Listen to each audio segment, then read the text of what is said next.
Welcome to Nasdaq Trade Talks. I'm Jill Malandrino, global markets reporter at Nasdaq. Joining us for this segment, we have Steve Sosnick, chief strategist at Interactive Brokers, to answer the question, is volatility too high or is it too low? Steve, it's great to see you as always. Welcome back to Trade Talks. And that's a really interesting question because it seems to be we're hearing volatility is too low, the market's too complacent, but there's actually two sides to the story depending on how you're approaching it. Oh, well, always great to see you, Jill. Yeah, it's very much a debate that I quite frankly could land on either side of, which is what makes it so tricky right now. On the too high side, if we're looking at historical volatility stinks.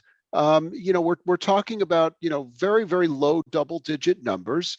Many traders use the historical volatility as the starting point for their forward-looking calculation. Whether that's true that past is prologue, is obviously an open question, but it certainly is a good enough starting point as any.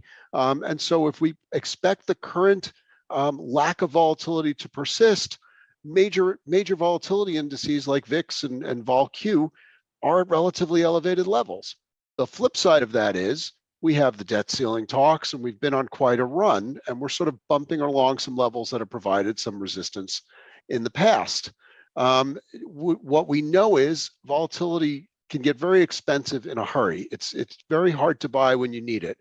Think of it as buying umbrellas. Let's say if you're at a fair or something like that, you may not be looking at it when the sun is shining, but then when the first raindrops hit, an enterprising umbrella seller appears out of nowhere and can raise the prices very quickly because everybody wants his umbrellas. And it's the same sort of thing if you're trading options. One example I give is volatility. VIX went from 15.5 to 21.5 in a 3-day period, first week in May. And if you're trying to use volatility as a hedge, that you needed to buy it beforehand, not afterwards. And so that's kind of what we're facing. And we do have a potential. We do have the debt ceiling could influence volatility over the coming days. And we've got this AI enthusiasm, which could get a real test on Wednesday afternoon when Nvidia reports. So, and Steve, we'll get into that in a minute, though. But I just want to go back to your example when we were talking about VIX at 15.5 going to 21. It seems as if when volatility is especially low, the moves to the upside seem to be very abrupt and very fast versus when you're looking at a VIX that might be more within historical norms. Absolutely. I mean, they always say stocks take the stairs to the attic and the elevator to the basement. It's the opposite when it comes to volatility because it tends to move inversely to major indices. So, volatility sort of creeps lower, and then everybody, then something happens and people kind of freak out. And when you see these measures, what all the major volatility indices measure, whether it's VIX or VIXN or Vol-Q, et cetera. To me, there's sort of a proxy for the demand for volatility protection, because especially now that so much of the activity has moved into, very short dated options, whether they be weekly, zero dated, et cetera. We're looking at measures that that look at the 30-day averages as sort of our major volatility benchmarks. The interesting part of that is, the institutions who use these products, they haven't migrated fully over to zero dated options. They're really not a good hedge if you're trying to hedge a portfolio. They're fine if you're speculating, or quite frankly, if you're writing, they have their advantages and disadvantages. But one thing they're not great at is, if you're trying to, for example, if the debt ceiling is, the debt ceiling may become a problem in 2 weeks, 4 weeks, we're not exactly sure. Wouldn't you rather hedge that with something that's a 30-day product than something that's a 1-day product? But what happens even there is there's not a lot of demand. And then all of a sudden, oops, we don't have enough protection on hand. Let's go out and get it.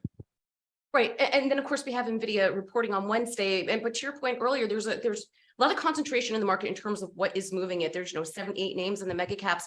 If one of them, Nvidia has a bad report as an example, if one of them, or even 2 or 3 of them, have some pretty bad days in a row, I mean, that could certainly impact volatility because it's really what's been propping up the market.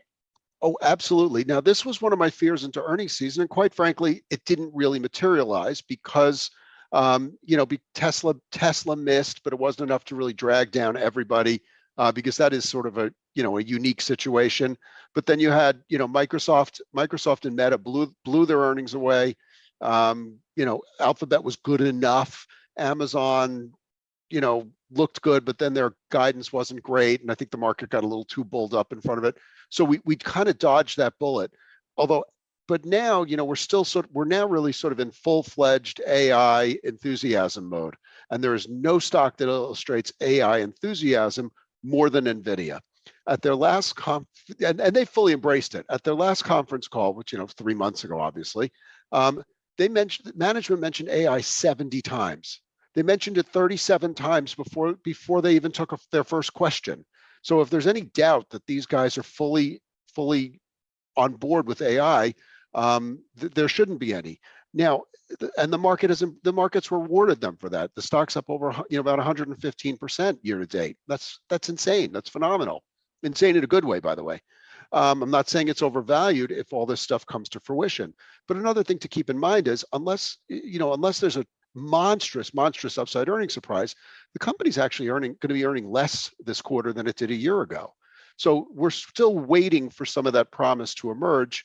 And I guess the key will really be in the guidance. The number may be what the number is, but how quickly can they monetize this? And will they be able to monetize the rush into AI at the pace that the market is currently anticipating? So this becomes a very important one, because if AI is not proving to be a bottom line gainer, that could set back a few other related stocks that have had good runs on the back of this. All right, Steve, appreciate the insight as always. Thanks for joining us on Trade Talks. I'm Jill Malandrino, Global Markets Reporter at Nasdaq.